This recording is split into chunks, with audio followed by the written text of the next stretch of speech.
The first time I pulled up to my family's cabin, the sound of sirens greeted me before I could even cut the engine. Someone had called 911 on me for trying to move into the home my uncle built with his own hands. The neighbors whispered, the HOA president smirked, and I braced for handcuffs. But what happened when the officers stepped out of their cruiser wasn't what anyone expected. This is the story of how one HOA tried to erase my family's legacy, and why their first move only made me stronger. My name is Brock Steele, and after 22 years in uniform, all I wanted was peace. Not the kind you read about in history books, but the simple kind. Quiet mornings on the dock, the smell of pine drifting through an open window, and the steady creak of the cabin my uncle, Jasper, built in 1965. That cabin wasn't just wood and stone. It was summers spent fishing until dusk, listening to stories about grit and sacrifice, and learning that home is something you protect. When Uncle Jasper passed last spring, he left me the only inheritance that mattered, our family's slice of Willowbrook Lake. I imagined my retirement there would be simple. Fixing boats for neighbors, reading the stack of books I carried across 3 deployments, maybe even teaching kids the knots Uncle Jasper taught me. But the lake I returned to wasn't the same one I remembered. Sleek mansions had sprouted where old cabins once stood, and with them came rules, regulations, and an HOA president who seemed more interested in appearances than community. I thought I was coming home to peace. Instead, I was stepping straight into someone else's battlefield. And the first shot? It came the moment I tried to move in. The first letter came before my boxes were even unpacked. A thick envelope, the kind that feels heavier than paper should, sat wedged into the cabin's old wooden mailbox. The return address gleamed in gold, Willowbrook Lake Homeowners Association. Inside was a list of mandatory improvements. New siding, dock repairs, landscaping upgrades, window replacements, $15,000 worth of demands for a cabin that had stood proud for nearly 60 years. Uncle Jasper had cared for every board with his own hands. But to the HOA, his craftsmanship wasn't heritage. It was non-compliance. I called the number on the letterhead.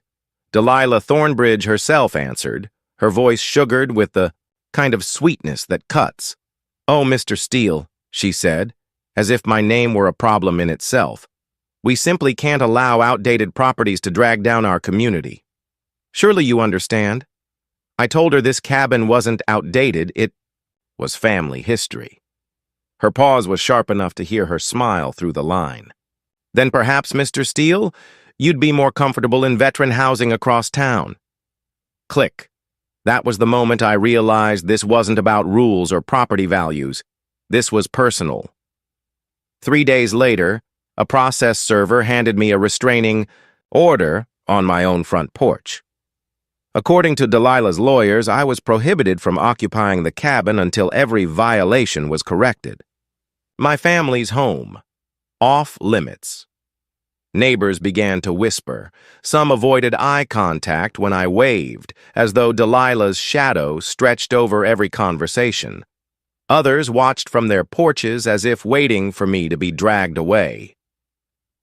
Diesel from my truck hung in the air like a warning no one wanted to say out loud, and then the intimidation escalated. Late one night at the motel I'd been forced to stay in, my phone buzzed with a text from an unknown number. "Heard you're causing trouble for important people. Might want to reconsider. A friend." I'd faced worse threats overseas, but seeing those words on a glowing screen, here, in the place I was supposed to call home, it cut differently. This wasn't war in some far-off desert. This was war on my doorstep. Still, I refused to bend. I drove back to the cabin in daylight, stood on the dock Uncle Jasper built, and breathed in the pine and lake air like armor. That's when Delilah made her boldest move yet. She called 911. The neighbors gathered on their porches, whispering, phones out like they were filming an execution. The rumble of the police cruiser grew louder, gravel crunching as the officer stepped out. Delilah was already waiting, her designer heels clicking against the dock, her voice sharp and triumphant as she pointed at me. "There he is, the trespasser, the vagrant." For a heartbeat, I thought this was it. That after years of serving my country, I'd be arrested for trying to move into my own family's home. But when the officer looked at me, his expression wasn't hostile. It was familiar. "Brock, Steele?" he asked, a slow smile breaking across his face. "I thought that was you." And just like that, everything changed. The officer's smile hit Delilah like a slap she didn't see coming. "Brock Steele," he said, extending a hand I hadn't shaken in almost 15 years. "Sergeant, you probably don't remember me, but you trained me back in Fort Benning, saved my hide more than once."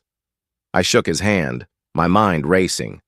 Delilah's smirk faltered. She tried to recover, stepping closer in her polished heels. "Officer, this man is trespassing. The property is under HOA jurisdiction. He's violating an active order."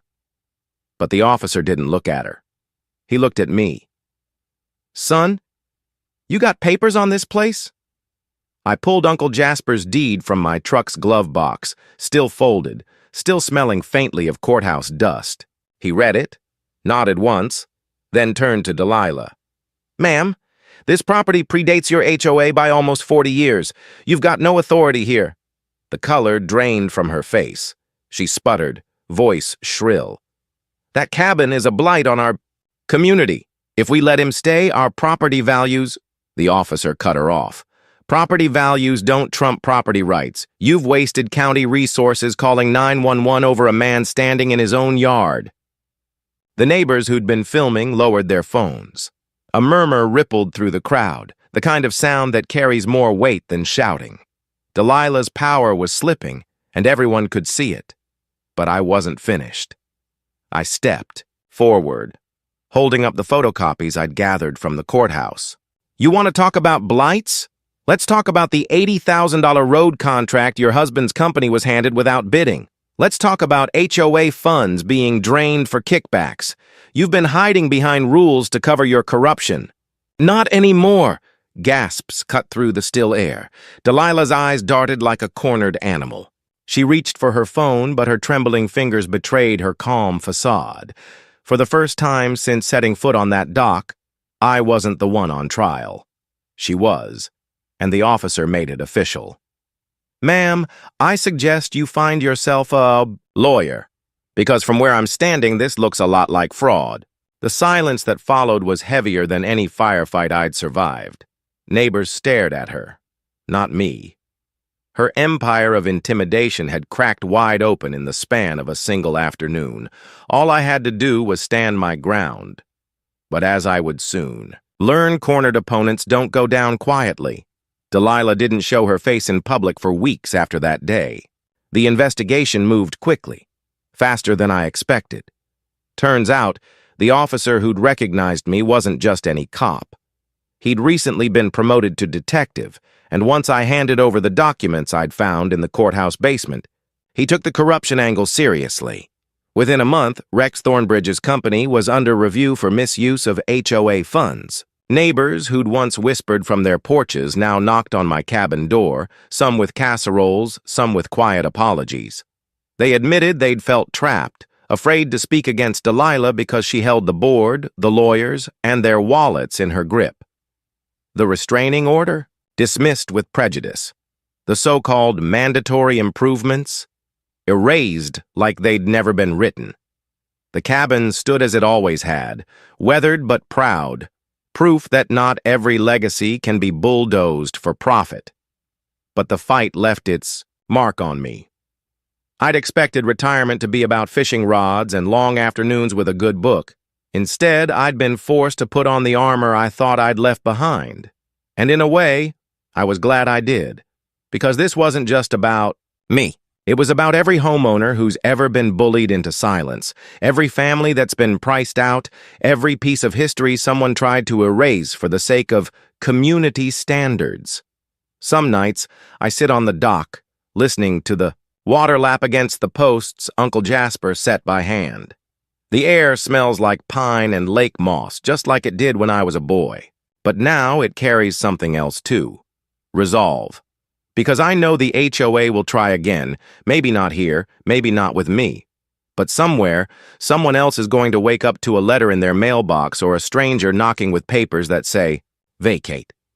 And when that happens, the question won't be about property values or aesthetics or compliance.